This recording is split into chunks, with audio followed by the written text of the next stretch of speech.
बिहार की सियासत इन दिनों अपने सबसे दिलचस्प मोड़ पर खड़ी है। सत्ता के गलियारों में हलचल तेज है। समीकरण बन भी रहे हैं और बिगड़ भी रहे हैं।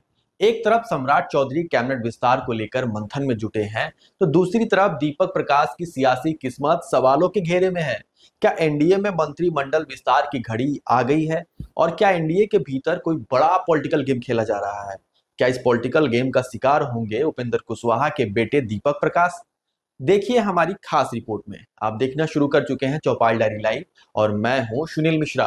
बिहार में नई सरकार बने 2 हफ्ते बीत चुके हैं, लेकिन मंत्रिमंडल विस्तार का सस्पेंस अभी भी बरकरार है।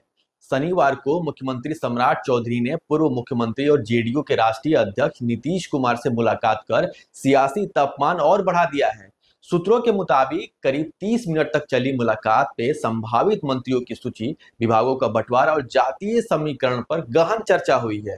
इस बैठक में उप मुख्यमंत्री विजय कुमार चौधरी की मौजूदगी ने साफ संकेत दिया है कि एनडीए अब कैबिनेट विस्तार को अंतिम रूप देने के बेहद करीब है। राज्य स्तर पर बीजेपी और जेडीयू के बीच सहमति लगभग बन चुकी है, लेकिन अब आखिरी मुहर केंद्रीय नेतृत्व को लगानी है। माना जा रहा है कि मुख्यमंत्री का दिल्ली दौरा इस रणनीति का हिस्सा हो सकता है।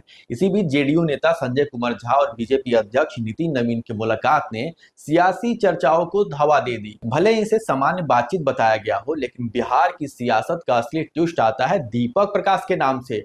उपेंद्र कुशवाहा के बेटे और उभरते नेता दीपक प्रकाश, जो अब सियासी चक्रव्यूह में फंसते नजर आ रहे हैं। पहले कयास लगाए जा रहे थे कि दीपक प्रकाश को एनडीए सरकार में मंत्री बनाया जा सकता है, लेकिन अचानक समीकरण बदल गए। दरअसल मंगल पांडे की खाली एमएलसी सीट पर बीजेपी के वरिष्ठ नेता अरविंद शर्मा की एंट्री ने खेल ही पलट दिया और यहीं दीपक प्रकाश की उम्मीदों को झटका भी लगा।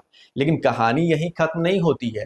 दीपक प्रकाश ने खुद मुख्यमंत्री सम्राट चौधरी से मुलाकात कर सियासी संभावनाओं को जिंदा रखने की कोशिश की है। राजनीतिक जानकारों का मानना है कि बीजेपी और सम्राट चौधरी के सामने अभी 2 बड़ी चुनौतियां हैं। एक एनडीए के भीतर संतुलन बनाए रखना और दूसरी जातीय समीकरण को साधना। ऐसे में कुशवाहा समाज को साधने के लिए दीपक प्रकाश एक अहम चेहरा बन सकते हैं। क्या सम्राट चौधरी बड़ा दिल दिखाते हुए दीपक प्रकाश को मंत्री बनाकर एक नया राजनीतिक संदेश देंगे, या फिर एमएलसी की 9वीं सीट पर कोई नया नंबर गेम खेला जाएगा? याद कीजिए, राज्यसभा चुनाव में कैसे एनडीए ने रणनीति के तहत विपक्ष को मात दी थी। अब वही रणनीति एमएलसी चुनाव में दोहराई जा सकती है। सूत्रों की माने तो विपक्ष कुछ विधायकों को अनुपस्थित कराकर सत्ता पक्ष फिर से बाजी पलटने की तैयारी में है और इसी प्लान में दीपक प्रकाश की किस्मत भी छिपी हुई है। तो बिहार की सियासत में फिलहाल 2 तस्वीरें साफ है। एक तरफ कैबिनेट विस्तार का इंतजार और दूसरी तरफ सियासी शतरंज पर चल रही चालें। अब देखना दिलचस्प होगा कि मुख्यमंत्री सम्राट चौधरी अपनी टीम को कब और कैसे अंतिम रूप देते हैं, और क्या दीपक प्रकाश इस सियासी दौड़ में अपनी जगह बना पाते हैं या नहीं।